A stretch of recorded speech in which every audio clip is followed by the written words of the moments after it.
And you know, we here live from the show. What happened to I don't feel comfortable on camera? I'm here now. We live and direct, baby. What it do, baby? If I haven't met you, if we haven't met, my name is Bria, and My name is Nate. and I guess this is, our first episode of Home with Hodgepodge. Nate's last name is Hodge, and we're engaged. I've always dreamt of when we start our family, it'd be called the Hodgepodge. So no, I'm not Bria Hodge yet. I will be BriaMarie Hodge eventually. I'm still BriaMarie Moss Wilkerson, and I'll keep my BMW name as long as I can. I'm just happy that you're coming to realism that you're gonna lose Moss Wilkerson. To realism? To realize. So we had originally planned, because we have kind of some like exciting stuff happening for us as a family. Family includes our 2 cats. We had planned on doing like an episode or pictures and different things about like what's to come. But obviously a lot of stuff has happened between Ahmaud Arbery, Breonna Taylor, and George Floyd.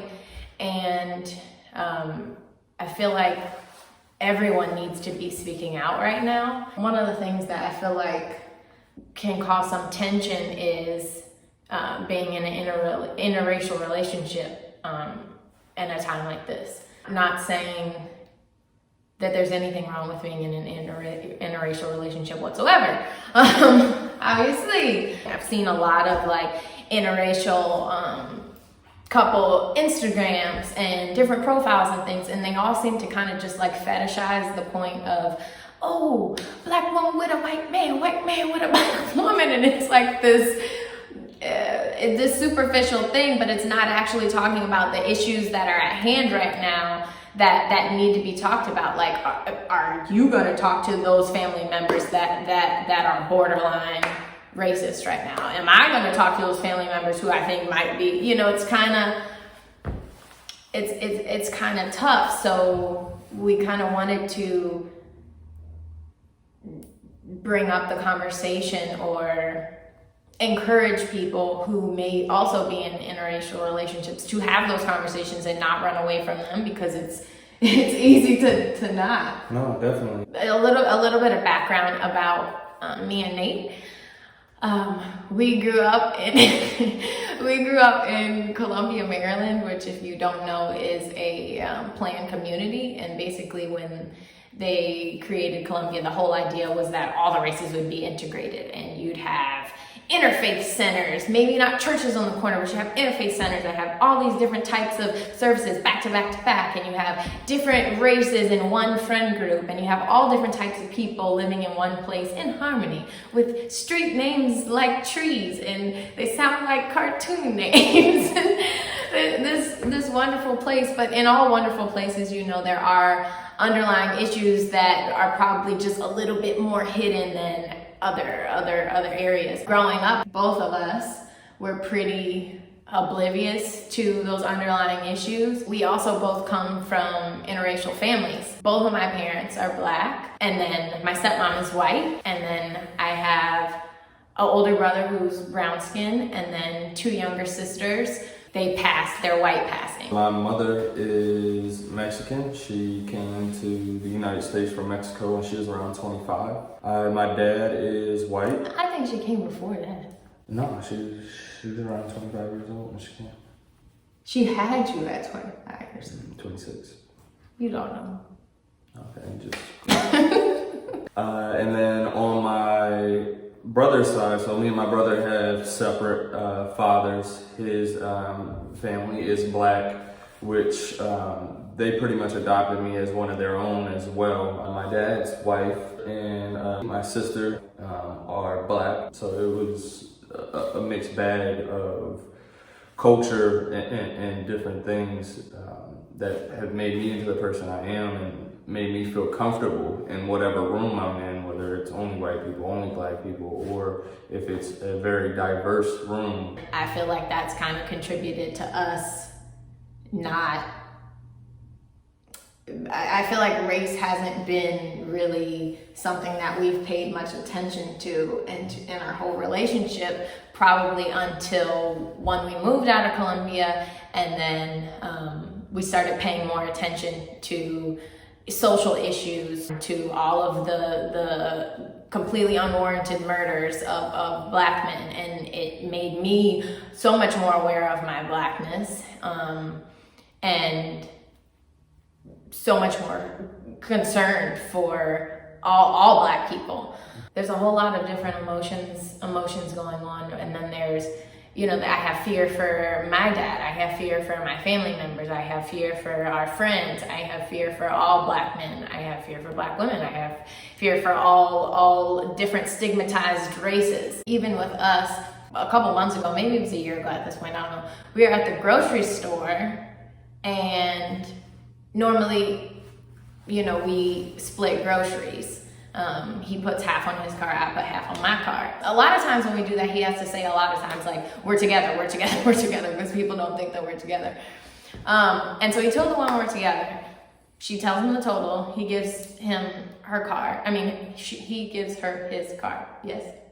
Yes. And says, put half of it on this card. And so he does, and then I come and I say, put the other half on my card. And she's like, oh, this is EBT, right? Or this is food stamps, right? And it's just kind of like, well, damn, like, why would you think? I looked at her and I'm like, no, this is my debit card. But you know, it's like EBT, right? That's what it is, right? And for the life of her, she couldn't understand. She looks at Nate, he's looking at her like, what? I'm looking at her like, what? And then I say, no, we split groceries. You know, you split bills in household, we split. And then she paused for a second. Eventually she figured out, and she's just like, oh, I've never heard of that before. I've never seen that. And just like try to clean it up, talking about she never heard of it or something. But there's little, and I don't even know if that's little, but there's things like that happen. And I'm sure with other couples, there's worse things that happen. So kind of in our relationship right now, we've had to have like some tough conversations, because both of us with different sides of our family, but mainly us both having white sides of the family, there are people who voted for Trump. There are people who might not as easily have a conversation about these issues, or might have much more conservative views, or have different views about the riots and the protests and things. And so I feel like that's really been a struggle to have that conversation, and even figuring out like, what's your responsibility in this? What's my responsibility during this time, and what should we do? And for those of you who maybe feel uncomfortable or don't know how to start that conversation, I feel like this is a place where you can ask those questions. Mm-hmm. At the very least, we can have dialogue about how to bridge the gap and how to push forward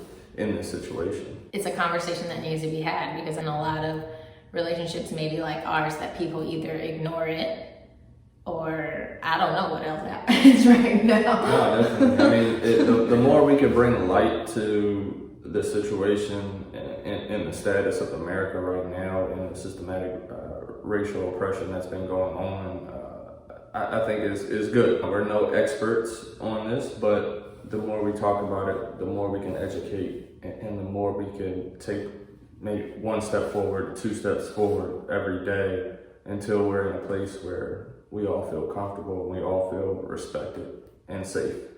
As interracial couples, as any type of couples, it's our duty to kind of talk to each other about it, and then figure out in our circles, within our platforms, what can we do to stop this from happening on a larger scale to other people. But things we can do: go to the protest, write letters, donate to the causes that are working towards racial equality, talk to those family members. Maybe you have some sort of platform. We are at my business right now. So I guess we just wanted to make this video to say, have the conversations, start the uncomfortable conversations if you haven't already. I know we're like clearly over a week after all of this has been happening, but it's been on my heart. get off your ass and join the fight. I'm out. He's right.